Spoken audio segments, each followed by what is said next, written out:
উল্লেখ্য, গাজীপুরের মোগরখাল এলাকায় টিএনজেড অ্যাপারেলসের ৫টি কারখানা আছে।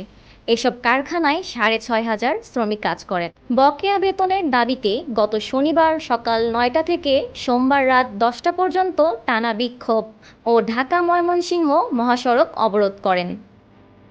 শ্রমিক অসন্তোষের কারণে বন্ধ থাকা গাজীপুর মহানগরীর মোগরখাল এলাকার টিএনজেড অ্যাপারেলস কারখানাটি ২৩ দিন পর খুলে দেওয়া হয়েছে আজ।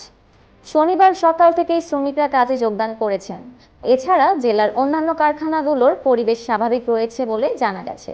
এর আগে ওই কারখানা কর্তৃপক্ষ ও শ্রম মন্ত্রণালয়ের দেওয়া কথা অনুযায়ী গত বৃহস্পতিবার সন্ধ্যায় সকল শ্রমিকদের বেতন ভাতা পরিশোধ করা হয়।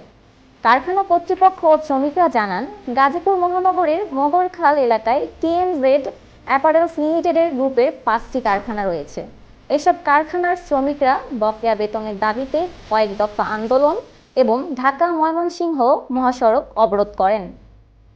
সর্বশেষে বেতনের দাবিতে গত শনিবার সকাল ৯টা থেকে সোমবার রাত ১০টা পর্যন্ত টানা ৩ দিন ঢাকা-ময়মনসিংহ মহাসড়ক অবরোধ করে রাখেন।